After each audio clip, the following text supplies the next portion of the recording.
Stephen, I think we're going to be talking about the same things again. The lads have put so much into it. Ultimately, they've lost the game. They have. I'm not one for talking about incidents, but once we got ourselves back into the game, there was an absolute stonewall penalty.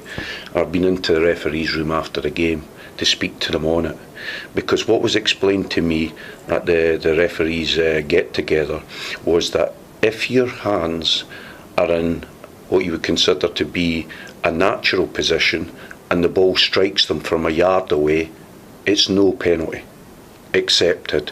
But if they're in an unnatural position, then it's a penalty.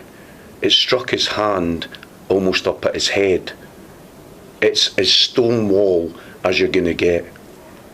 And I'm sick and tired of it. That's now, I've not gone on about it, but in the last 3 or 4 games, handball at Cheltenham, foul on Byron, a penalty that wasn't absolutely clear, and that tonight, it kills me, because see these players, they were amazing tonight. Amazing, to a man. I have never seen a team work as hard as that tonight. To a man, they were incredible. You've seen the reception they got off our supporters at the end, and I have never, ever been more convinced about the way we're playing than tonight.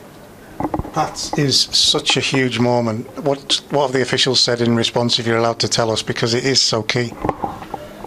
They weren't sure it was in an unnatural position, but they'll look at it. Look at this or not, the result doesn't change, does it? It is frustrating when these things keep happening. Yeah, because we had a number of other really big opportunities as well, and I'm really frustrated because former players, they couldn't give any more than that. That was in terms of work ethic, that was as hard working a team as you will see. It was an amazing, amazing performance from them, and I'm proud of them. I said in the dressing room, I hate losing, but there's always a way to lose, and that was a way to lose tonight. I'll take you back to the half-time team talk. What did you say to the boys? Because again, they've caused their own problems. Well, I'd said to them that, again, we come in 2-0 down and actually had played very well in the first half.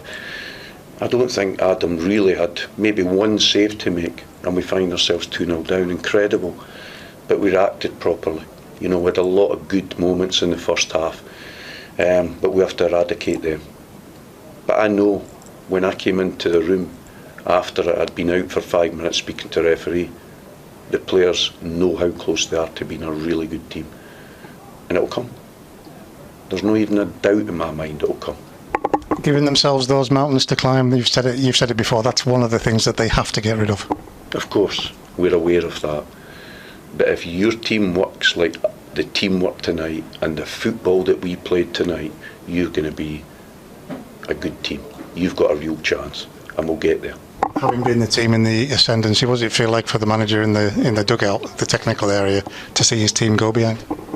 Well, it's obviously frustrating. And the other thing that I didn't touch on there was we played the last 20 minutes with 10 men. Let's not forget that. And we ran them into the ground with 10 men. Amazing, amazing effort from the group.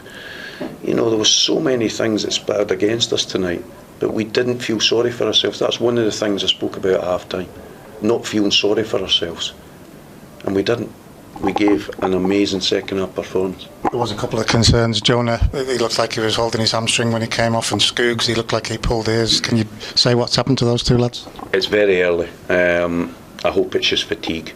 Both players, when I spoke to them, didn't think it was a pull, it was more fatigue.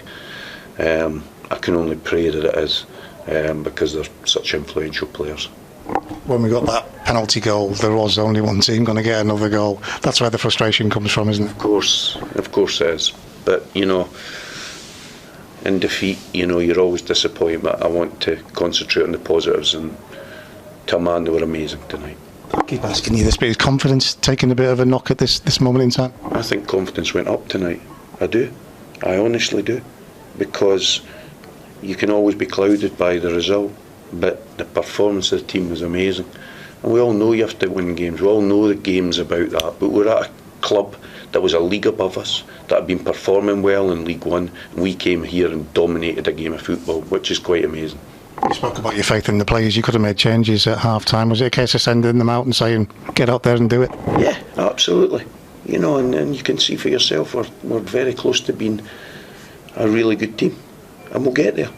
The one thing is that, as I said at the start of the interview, I've never been more convinced about the way we're playing just now than after tonight.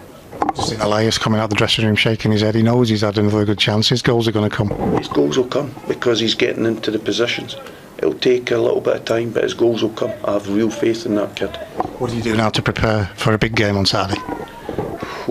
In terms of how hard they've worked, I don't know. You know, we're going to have to be very careful between now and Saturday. We'll find out in the next 24, 48 hours about injuries, but it's a case of wrapping them in cotton wool.